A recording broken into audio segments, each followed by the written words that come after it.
Boa noite, gente. Eu vou estar dando a aula agora de seitas e heresias, a segunda aula. Peço que vocês estejam anotando as dúvidas de vocês, tá? No WhatsApp eu vou mandar o conteúdo dessa aula para vocês estarem acompanhando, ok? E nessa aula a gente vai estar falando um pouco sobre espiritismo e maçonaria, tá? Então eu vou falar um pouquinho sobre a história do espiritismo, como que ele começou. Em 1848, duas menininhas, depois de ouvir estranhos ruídos pela casa, no estado de Nova York, começaram com uma brincadeira de imitar esses ruídos e, em dado momento, faziam perguntas às quais eram supostamente respondidas pelo espírito de um homem que morrera assassinado e teria sido enterrado na adega dessa casa. E a notícia dessas meninas que se comunicavam com os mortos se espalhou e chamou muita atenção da imprensa norte-americana. E 6 anos depois, o espiritismo praticado pelas jovens chegava à Europa através de várias pessoas que também se consideravam médiums. Em 1887, as bancas de jornal, as livrarias estavam cheias de toda a literatura abordando o assunto pelos mais diversos ângulos. E em 1888, 40 anos depois dessas meninas iniciarem aquela inocente brincadeira, elas vieram a público para desmentir os fenômenos, explicaram como tudo aconteceu, enfatizando que não passava de uma farsa, né? Mas já era tarde demais, o movimento já havia crescido muito, muitos haviam aplicado e ganho milhares de dólares com a história, então pouco importava se ela era verdadeira ou falsa agora. Então, nenhuma das meninas conheceram a felicidade ou tiveram paz durante as suas vidas. E ainda muito novas, elas se perderam no alcoolismo, que levou elas a morrerem mais cedo, né? Uma em 1892 e outra no ano seguinte. Porém, antes delas, outras pessoas diziam já ter tido experiências com espíritos na Europa e em outros países. Mas foi a partir de 1856 que a prática do espiritismo ganhou um impulso e se expandiu pelo mundo, graças ao conhecido Allan Kardec, né? Que reuniu todas as informações possíveis sobre o assunto e organizou um código que até hoje é utilizado como regra de fé e praticada pelos kardecistas. Segundo a Wikipédia, o espiritismo mais difundido atualmente é uma doutrina que alia ciência, filosofia e religião, buscando a melhor compreensão não apenas do universo, mas também do universo a esse transcendente. A doutrina é baseada em 5 obras básicas, tá? Escritas por Kardec. E se vocês quiserem, eu mando no WhatsApp para vocês depois o nome delas, ok? As subdivisões do espiritismo. Tem o espiritismo comum, o baixo espiritismo e o espiritismo científico, ou autoespiritismo, pode ser chamado também, tá?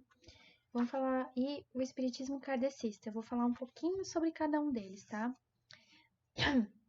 No espiritismo comum, se destaca a quiromância, que é a adivinhação pela inspeção das linhas da mão, né?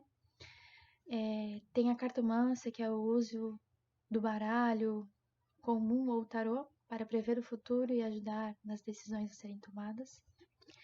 Temos a grafologia, que é uma arte sem base científica de reconhecer o caráter de uma pessoa pelo exame de uma escrita ou letra. Mas essa é a grafologia. Existe a grafotécnica, que refere-se à análise forense de documentos, e esse tem base científica, ok? Não vamos confundir, tá? Nós temos a astrologia, que é uma pseudociência apoiada por religiões ligadas à feitiçaria, segundo a qual as posições relativas dos corpos celestes poderiam prover informações sobre a personalidade, as relações humanas e outros assuntos relacionados à vida do homem. E como tal, essa atividade divinatória, quando usada como oráculo, mas também pode ser usada como uma ferramenta para definição de personalidade humana. Um praticante de astrologia é chamado de astrólogo, e os registros mais antigos sugerem que a astrologia surgiu no 3º milênio antes de Cristo. Agora vamos falar um pouquinho sobre o baixo espiritismo.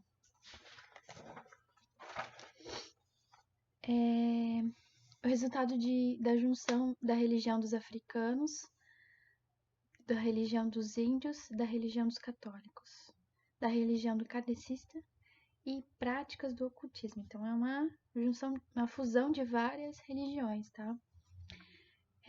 Também é conhecido como espiritismo pagão e se identifica pelas práticas que eu vou descrever aqui. O voodoo, que é uma tradição religiosa que acredita que teísta, que a deuses da natureza, que eles também possuem alma, né? Que todas as formas de natureza possuem alma e por isso são cultuadas. Algo nesse sentido, ok? Não sei se eu me expressei bem, mas aí depois eu tiro essa dúvida. Candomblé é uma religião derivada desse animismo, que é a crença, né, de que todas as formas da natureza possuem alma, né, e é uma religião derivada do animismo africano, onde se cultuava orixás e voodoos, dependendo de cada nação. Temos também a Umbanda, que é conhecida como Embanda e magia branca. A religião resultante da fusão afro-católica indígena, tá? Para essa religião, como em muitas outras, existe uma tríade constituída por Tupã, o Criador, Oxalá, o Filho de Deus, e Iemanjá, a deusa do amor. Essas três entidades superiores são respectivamente derivadas da junção do indígena, católico e africano, ok? Quimbanda é o conceito religioso da origem afro-brasileira. É identificado por alguns como o lado esquerdo, polo negativo da Umbanda. Ou seja, que tem do conhecimento do mundo astral, inclusive da magia negra, que pode ajudar a fazer o bem. Na Quimbanda são realizados despachos com animais, como galos e galinhas pretas, com objetos da pessoa a quem se quer prejudicar, dentes, unha, cabelo, né, da pessoa, do animal. Esses despachos costumam acontecer à meia-noite em locais como encruzilhadas e cemitérios, né? E existem muitos Exus. Aí nós temos também a Macumba, que é a designação genérica dada a vários cultos sincréticos, praticados comumente no Brasil. Fortemente influenciado por religiões como catolicismo, espiritismo, ocultismo, candomblé e cultos ameríndios. É a louvação a orixás que incorporam nos fiéis para fortalecer a energia vital que protege o terreiro e seus membros. Eles acreditam que nenhum santo é superior ou inferior ao outro, não existe bem e mal, isoladamente. Agora vamos falar um pouquinho sobre espiritismo científico ou autoespiritismo. Ele se manifesta inclusive como sociedade, como por exemplo ecletismo, que é um sistema filosófico onde se escolhe de cada crença a parte que lhe parece mais próxima da verdade. Você vai escolher o que te agrada, né? Esoterismo, doutrina onde a verdade reserva-se a um número restrito de iniciados, escolhidos por sua influência ou valor moral. Teosofismo, doutrinas religiosas, filosóficas que têm por objetivo a união do homem com a divindade, mediante a elevação progressiva do espírito até a iluminação. Então, o que a Bíblia diz sobre essas práticas que eu falei agora? A Bíblia as condena, tá? Essas práticas trazem consolações vazias. Em Zacarias 10:2 fala: porque os ídolos do lar falam coisas vãs, e os adivinhos veem mentiras, contam sonhos enganadores e oferecem consolações vazias. Por isso anda o povo como ovelha, aflito, porque não há pastor. Eles constituem uma visão, uma ilusão. Atos 8, do 9 ao 10 fala: ora, certo homem chamado Simão, que ali praticava a magia, iludindo o povo de Samaria, insinuando ser ele grande vulto, ao qual todos davam ouvidos, do menor ao maior, dizendo: este homem é o poder de Deus, chamado o grande poder. São fontes de lucro. Em Atos 16:16 fala: aconteceu que, indo nós para o lugar de oração, nos saiu ao encontro uma jovem possessa do espírito adivinhador, a qual adivinhando dava grande lucro aos seus senhores.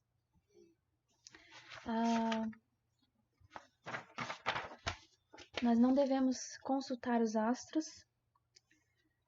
Em Isaías 47:13 diz: já estás cansada com a multidão das tuas consultas. Levantem-se agora os que dissecam os céus e fitam os astros, os que em cada lua nova te predizem o que há de vir sobre ti. Não devemos consultar os astros.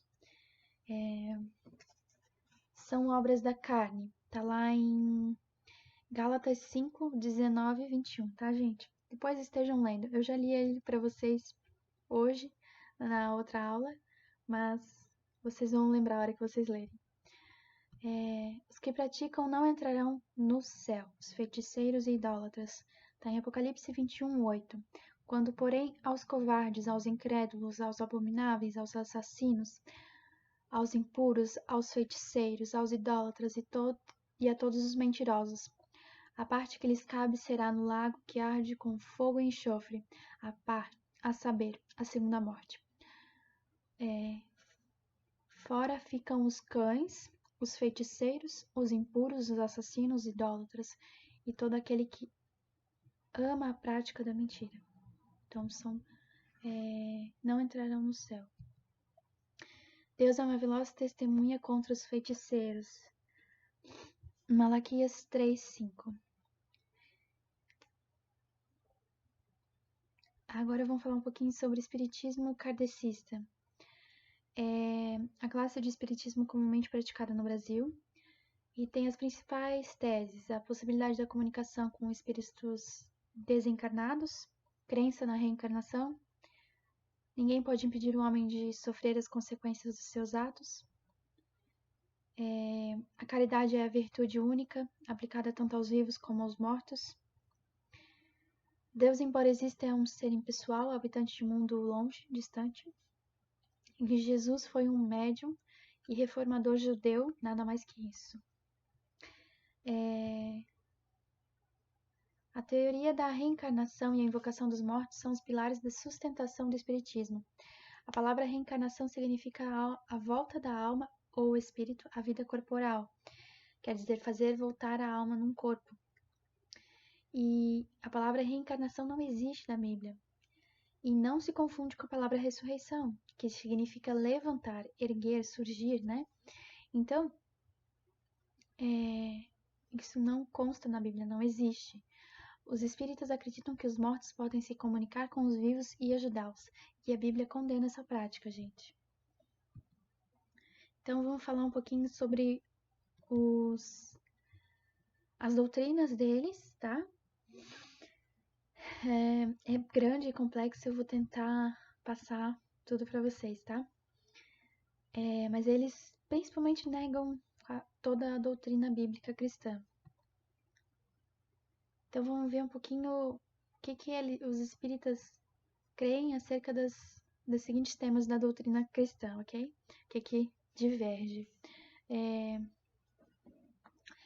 Eles acreditam, eles falam que deve-se entender que existem tantos deuses quanto as mentes que necessitam de um Deus para adorar. Não apenas um, dois ou três, mas muitos. mas nós sabemos que Deus é um ser pessoal. Em João 17:3 fala: "E a vida eterna é esta, que te conheçam a ti, o único Deus verdadeiro, e a Jesus Cristo a quem enviastes." Então, é o único Deus verdadeiro, ok? Ele é um ser único. Em Deuteronômio 6:4 fala: "Ouve Israel, o Senhor nosso Deus é o único Senhor." Gente, frisando bem, é o único Senhor. A Bíblia frisa muito bem isso. Ele é o único Deus, o único Senhor, tá? Sobre Jesus Cristo. Há várias crendices, mas eles acreditam que Cristo foi um homem bom, mas não poderia ter sido divino, exceto no sentido talvez em que todos somos divinos. Outro é que qual o sentido da palavra Cristo? Não é como se supõe geralmente o Filho do Criador de todas as coisas? Qualquer ser justo é perfeito, é Cristo. Então, o que nós acreditamos? Ele foi superior aos homens. Em Hebreus 7:26 fala: "Com efeito nos convinha um sumo sacerdote como este, santo, inculpável, sem máculas, separado dos pecados e feito mais alto do que os céus." Ele é apresentado na Bíblia como profeta, como sacerdote e rei, nunca como médium. Tem uma aqui que eles acreditam que... eu vou falar o que eles acreditam, ok? Não obstante, parece que todo o testemunho recebido dos espíritos avançados mostra apenas que Cristo era um médium e reformador da Judéia, e que agora é um espírito avançado na sexta esfera. O que a Bíblia está falando aqui? Na Bíblia, ele é apresentado como mestre, como profeta, como sacerdote e rei, nunca como médium. Aqui em Hebreus 7:27 fala que não tem necessidade, como os sumos sacerdotes, de oferecer todos os dias sacrifícios, primeiro para os seus próprios pecados e depois pelos do povo, porque ele fez isso uma única vez, por todos, quando a si mesmo se ofereceu. Ok? O que eles acreditam sobre... Eles não acreditam na queda, que nós conhecemos a queda por causa que aconteceu através da desobediência de Adão, né? O que eles dizem? Que nunca houve qualquer evidência de uma queda do homem, que precisamos rejeitar o conceito de criaturas caídas. Pela queda deve-se entender a descida do espírito à matéria. Mas em Romanos 5, do 15 ao 9, fala: "Portanto, assim como por um só homem entrou o pecado no mundo, e pelo pecado a morte, assim também a morte passou a todos os homens, porque todos pecaram", né? Conhecemos a história. E a queda decorreu da tentação do diabo, que está lá em Gênesis 3, do 1 ao 5, que foi o momento que a serpente conversou com Eva e a incentivou a experimentar o fruto, né? Do qual Deus tinha dito para não provar. O inferno. Eles dizem que o inferno é... Abre aspas. "Posso dizer que o inferno é eliminado totalmente, como há muito tem sido eliminado, do pensamento de todo homem sensato. Essa ideia odiosa, tão blasfema em relação ao Criador, originou-se do exagero de frases orientais. E talvez não tenha tido sua utilidade numa era brutal, quando os homens eram assustados com chamas, como as feras são espantadas pelos viajantes. Mas nós sabemos que o inferno foi preparado para o diabo e seus anjos, está em Mateus 25:41, dizendo: "Então o rei dirá aos que estiverem à sua esquerda: Apartai-vos de mim, malditos, para o fogo eterno, preparado para o diabo e seus anjos." Ele fica embaixo, tá lá em Lucas 10:15, para vocês lerem. Será a habitação final e eterna dos perversos, está em Mateus 25:41. Vamos falar um pouquinho sobre o que eles acreditam sobre a Bíblia. Abre aspas. "Asseverar que ela, a Bíblia, é um livro santo e divino e que Deus inspirou os seus escritores para tornar conhecida a vontade divina é um grosseiro ultraje e um logro para com o público." Eles, fecha aspas. Agora, abre aspas de novo. Gostamos pouco de discutir baseados na Bíblia, porque além de a conhecermos mal, encontramos nela misturadas com os mais sensatos e sábios ensinamentos, os mais descabidos e inaceitáveis absurdos. Fecha aspas. A Bíblia é a palavra de Deus. Em 2 Samuel 22:31 fala: o caminho de Deus é perfeito, a palavra do Senhor é provada. Ele é escudo para todos os que nele se refugiam. Ela foi escrita sob inspiração divina em 2 Timóteo 3,16. Ela é digna de confiança, Salmos 111:7. Ela é descrita como pura, em Salmos 19:8. Ela é santa, justa e boa, né? Tá em Romanos 7:12. Ela é perfeita, a lei do Senhor é perfeita, restaura a alma. O testemunho do Senhor é fiel e dá sabedoria aos simples, Salmos 19:7. Não é pesada, ora os seus mandamentos não são penosos, 1 João 5:3. Ela é verdadeira, Salmos 119 e 142 fala: a tua justiça é justiça eterna, a tua lei é a própria verdade. E eles acreditam sobre a reencarnação. O que eles falam? Que, abre aspas, a reencarnação fazia parte dos dogmas judaicos sob o nome de ressurreição. A reencarnação é a volta da alma ou espírito à vida corporal, mas em outro corpo novamente formado para ele, que nada tem em comum com o antigo. Fecha aspas. Reencarnação. Eclesiastes 12:7 fala: E o pó volte à terra como era, e o espírito volte a Deus que o deu. Então, nós sabemos que o nosso corpo é uma matéria e ele volta para a terra. E o espírito que é de Deus volta para Deus. Então, não tem reencarnação. Em Jó 7:9 fala: tal como a nuvem se desfaz e passa, aquele que desce à sepultura jamais voltará a subir. Leiam também 2 Samuel 12:22 ao 23. Tá? É uma passagem que está contando a história de Davi, como ele orou e jejuou, enquanto o filho dele estava para morrer. Ele orou e jejuou para que ele não morresse. Mas a partir do momento que ele morreu, ele parou de jejuar, porque ele sabia que não teria volta, né? Mas leiam a passagem, é uma história muito bonita. Eu gosto muito da história de Davi. Até tem um seriado, não sei se ainda tem na Netflix, que conta a história de Davi. É um seriado muito bom, gente. Vejam. É muito edificante. Em Hebreus 9:27 fala: E como aos homens está ordenado morrerem uma vez, vindo depois disso o juízo. Então morre uma vez. Em Marcos 4:22, pois nada está oculto senão para ser descoberto, e nada se faz escondido senão para ser revelado. Agora a gente vai falar sobre a maçonaria.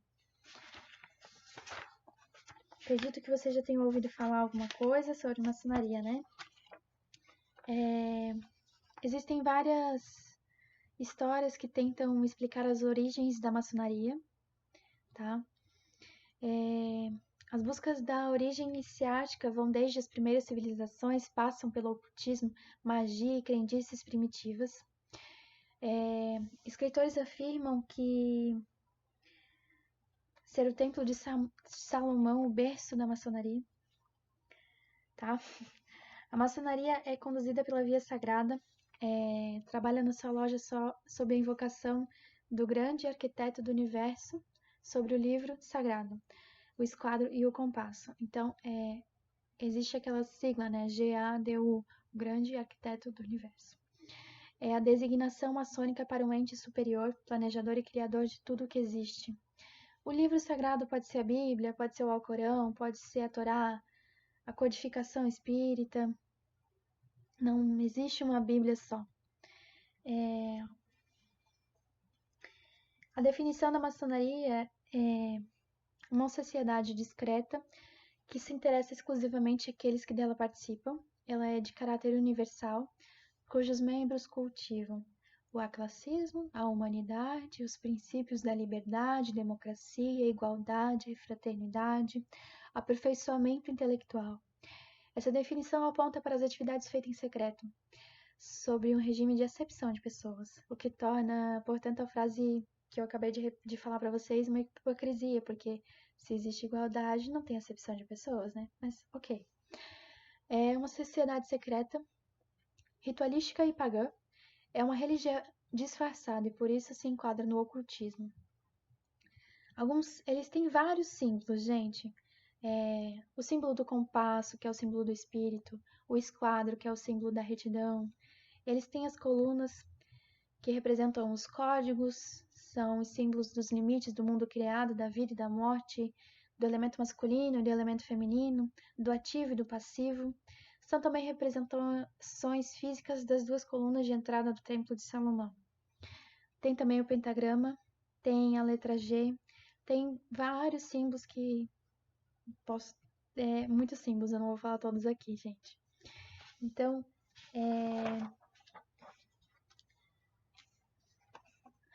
os maçons apontam para as virtudes, uma trilogia de virtudes.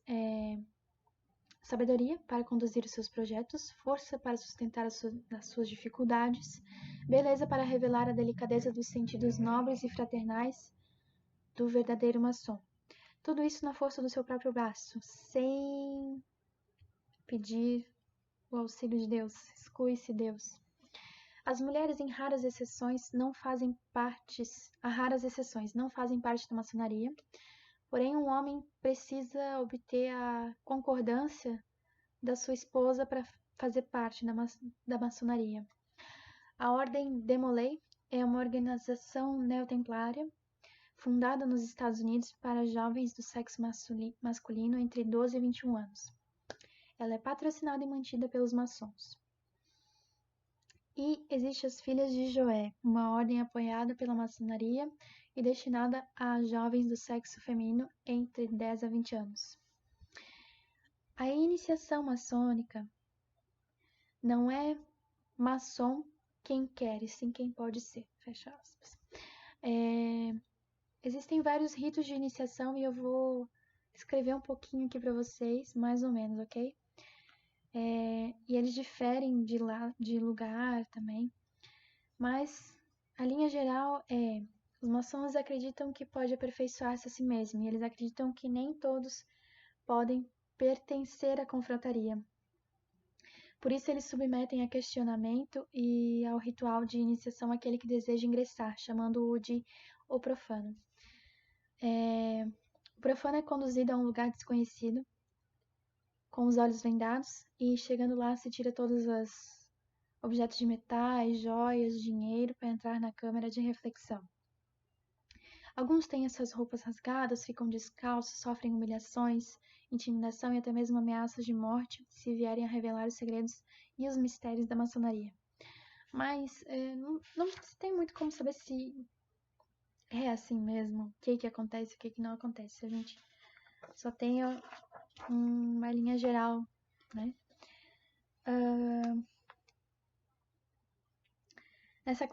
Nessa câmara de reflexão, o profano escreve seu testamento espiritual. Em seguida, ele é conduzido a uma assembleia, onde, ainda de olhos vendados, ele é interrogado e prega juramento de fidelidade em loja maçônica.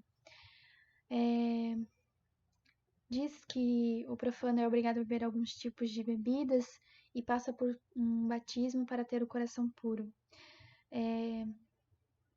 Só que nós sabemos lá em Mateus 10:32, a gente fala que todo aquele que me confessar diante dos homens, também eu o confessarei diante do meu Pai, que estás nos céus. Mas aquele que me negar diante dos homens, eu também o negarei diante do meu Pai, que estás no céu. Então ali eles... Por que a gente tá falando isso? Por quê? Porque eles juram fidelidade àquela loja. Isso é algo muito sério. E a maçonaria prega a salvação por obras, mas na Bíblia está escrito que a salvação não é por obras, mas mediante a fé, tá? Em Efésios 2, do 8 ao 9. O crente pode ser maçom? Não, pois a maçonaria é uma instituição pagã com muitos deuses, aquele que o maçom quiser. Então, não é, portanto, uma religião centralizada em Jesus, ok? Em Êxodo 23, o 3, Não terás outros deuses diante de mim. Não vos ponhais em julgo desigual com os incrédulos, porquanto que sociedade pode haver entre a justiça e a iniquidade? O que comunhão da luz com as trevas? Que harmonia entre Cristo e o maligno? Ou que união do crente com o incrédulo? Isso está em 2 Coríntios 6, do 14 ao 15. E bem-aventurado o homem que não anda segundo o conselho dos ímpios, nem se detém no caminho dos pecadores, nem se assenta à roda dos escarnecedores. Isso está em Salomão. Não, desculpa. Salmos. Opa, a língua travou aqui. Em Salmos 1:1. Gente, tô encerrando a aula. Não participem das coisas sem valor que os outros fazem, coisas que pertencem à escuridão. Pelo contrário, tragam todas essas coisas para a luz, pois é vergonhoso até falar sobre o que essas pessoas fazem em segredo. E quando qualquer coisa é trazida para a luz, então sua verdadeira natureza é revelada. Está em Efésios 5, do 11 ao 13. Eu sei que é uma aula bem extensa, que ficou bem grande o vídeo. E eu peço que... Agradeço vocês por terem assistido até o final. Olha, é um assunto bem extenso que confunde, às vezes é muita coisa para ser tratada, mas que isso traga luz ao coração de vocês, que isso traga discernimento para vocês, que vocês venham aprender. Porque eu sei que eu também tinha antes muitas dúvidas sobre a maçonaria, a gente fica curioso também sobre o que é, né? Então é bom para a gente aprender o que elas são, tá? E como o que a palavra de Deus prega e fala sobre isso, ok? Deus abençoe vocês. Tenham uma boa semana. Não esqueçam de anotar as dúvidas de vocês para a gente estar conversando mais tarde, ok? Beijo no coração de vocês. Até mais.